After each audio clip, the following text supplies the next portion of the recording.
I swear this is one of the easiest businesses to get into because it almost requires no skill at all. And I'm not saying that to hype it up.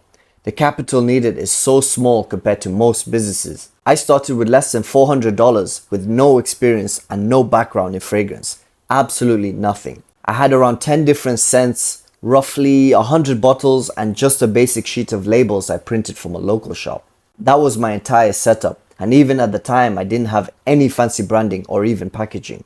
To be honest, if I was starting this business all over again, I could probably do it with a lot less now because I have more experience. A lot of people think you need to know how to make perfumes from scratch, like mixing oils, learning formulas, and understanding chemistry, but that's just not how this business works, especially when you're selling inspired by fragrances.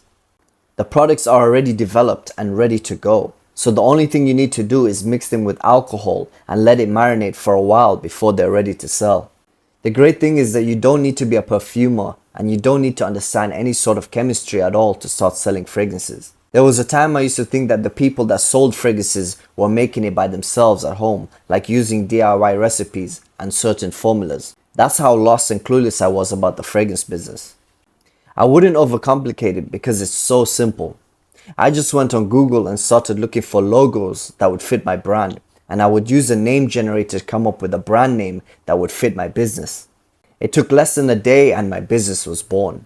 And with only less than $400, I was able to put together a full business from scratch that's now able to earn me a full-time income that pays all my bills and funds my vacations. The crazy part is, it took literally a week after creating my business that I got my first sale. And it was that easy all along. So if you're thinking of starting your own fragrance brand, don't overcomplicate it and just do it. I'll see you in the next video. Take care everyone. Peace.